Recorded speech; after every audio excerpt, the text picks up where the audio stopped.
the talk about capex and opex that telcos now, or actually that's the trend, they want to reduce the capex, and that actually what gives advantage to the hyperscaler. Is it true? Like, is it this is the most compelling reason?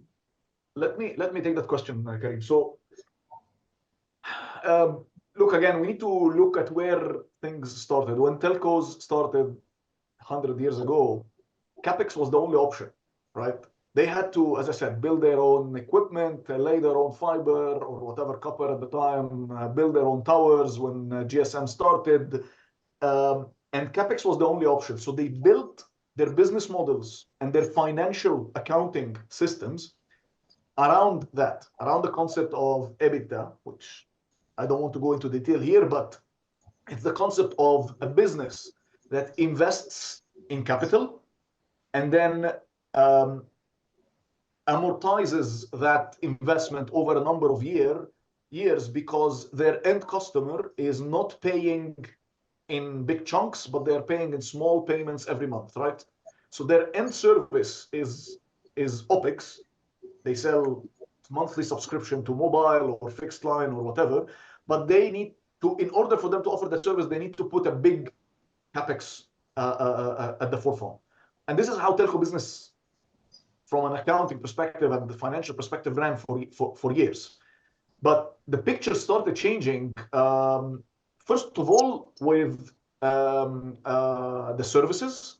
So the move from all in-house services to offloading managed services to the vendors, and then it started happening with the software subscriptions around non-core pieces of the business like ERP, your OSS, BSS moving into subscription. Now it's also moving into the cloud, the infrastructure. So paying for my infrastructure as a subscription instead of paying it as capex.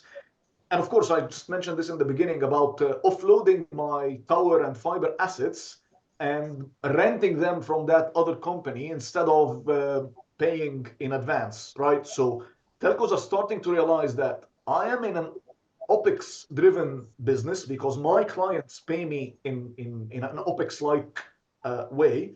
And it's much easier for me if my cost is also coming in the same way. So I don't need to worry about interest rates and capital expenditures and amortization and how much am I going to depreciate this asset over time, etc., etc. So it's a gradual transition, and I think it's I mean, it happened in other industries before, and telcos are just going through that transition now. I don't think it's going to be. I'm not sure if it's feasible, if we will ever see a telco that is capex free, completely capex free. But I think it's going to be leaning more and more towards OPEX in the future. Mm-hmm. I think that's a good point. I mean, to move to Sharif. Sharif, do you see this kind of request or this kind of motivation from telcos, like we want to go eventually to an OPEX based model, something like that? It's a change in the finance model, and we usually work with the CFOs in how to change from a little bit into the extension of EBITDA, as Michael mentioned. And it's not easy, but because telcos are usually just take my money and then do it for 10 years or 5 years. That mentality are being translated into many different formulas. For example, when you build up, let's say, a function or an infrastructure as a service, you apply reservation, which is fixing the cost for 3 to 5 years. This somehow can be translated into capex. So we're trying to figure workarounds around it, and that's why it actually goes into the books.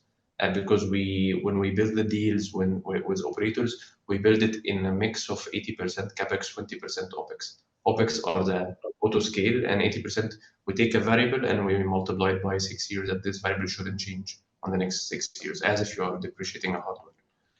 So that's the workaround. But long term, we're working with extending this financial model of EBITDA, which it will take time because they are changing how they close their books eventually. Interesting. I acknowledge what you're saying. Me myself, I'm seeing that kind of trend. So let's see in the coming years what would be the case.